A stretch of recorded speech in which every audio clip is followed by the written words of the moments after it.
Bo'sh vaqtingizda nimalar bilan shug'ullanasiz? Ba'zida kitob o'qib turaman. Ba'zida kitob o'qib turasiz. Oxirgi marta qaysi kitobni ba'zida o'qib turasiz? 15 yoshli kafil. O'zingizni tanishtiring. Mani ismim Mamarajabov Muhammad. 14 yoshman. Mudarris maktabida 4 yildan beri o'qiyman. Oldingi maktabingizdan bu maktab farqini sanab bering. Bu maktab eslolmagan lekin to'g'risi. Boshlang'ich o'qigansiz chunki. Hozir nima bilan shug'ullanyapsiz? Hozir ingliz tili, matematika, arab tili. Bu yerdagi nima sizga yoqadi? Ta'lim-tarbiya, o'qish tizimi, bolani qiziqtirish. Qaysi ustozingizni yaxshi ko'rasiz? Yaxshi ko'rgan ustozlarim ko'p, deyarli hammasi. Bo'sh vaqtingizda nimalar bilan shug'ullanasiz? Ba'zida kitob o'qib turaman. Ba'zida kitob o'qib turasiz. Oxirgi marta qaysi kitobni ba'zida o'qib turasiz? 15 yoshli kafil. Kapitan, kimniki edi? Jules Verne. Yozuvchi haqida eshitganmisiz? Ha. Yana qaysi kitoblarni bilasiz? Xudoyberdi To'xtaboyevning ko'p kitoblarini o'qiganman.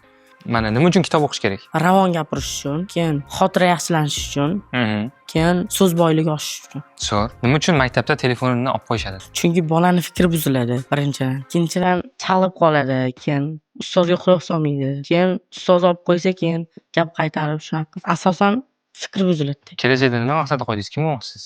Inshaalloh shu Angliyaga o'qishga boraman. Undan keyin biznesmen bo'lmoqchiman. Rahmat, ishlaringiz omad.